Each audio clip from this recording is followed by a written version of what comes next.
Hi everyone, and welcome to Classical Singing Made Simple.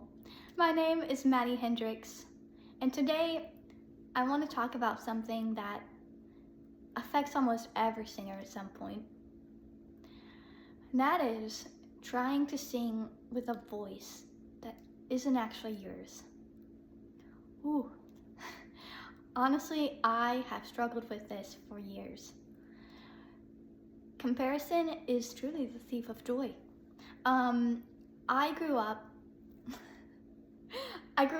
absolutely loving commercial and specifically country music. I wanted to be the next Martina McBride so bad in Nashville, right? And then when I first started getting into classical singing and choir, I constantly compared myself to other voices. There's this one amazing soprano one who always was next to me in choir, and I compared myself to her. I said, oh my gosh, why don't I have that voice? How can I sing exactly like her? And here's what I didn't realize yet, and what I'm still reminding myself of to this day, 10 years later. Voices develop differently. Some singers develop earlier, some later, some have, naturally heavier instruments, naturally lighter instruments.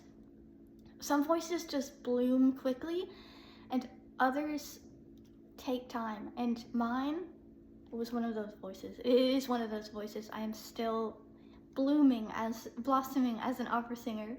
And none of that determines your worth as a singer. One of the most important things I've learned is this: your voice is not late. Developing good technique takes time, and building coordination takes time.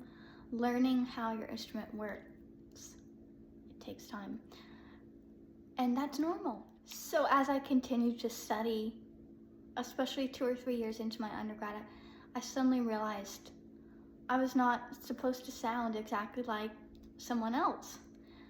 Not the country singers I grew up listening to, not the choir soprano that stood next to me, not my favorite opera singers.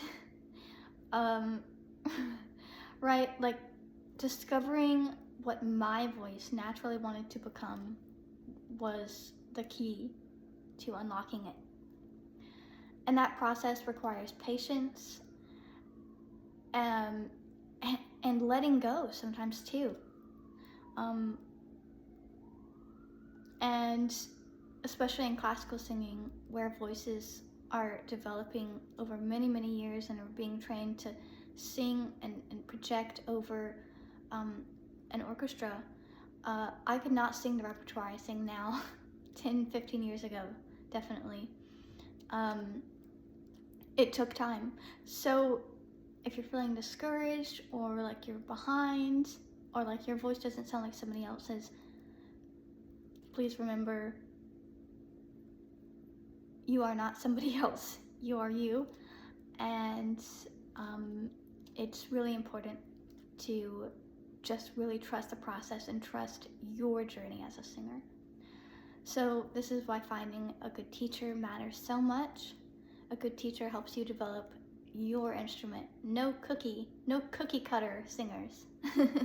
Right? Not a copy of theirs, not a copy of another student's, yours. So the goal is not to erase your natural voice. Right? The goal is to develop it fully, healthily, and authentically, and become you as an authentic singer. And that takes time. So thank you so much for watching Classical Singing Made Simple, everybody. If this resonated with you, I'd love to hear about your own vocal journey.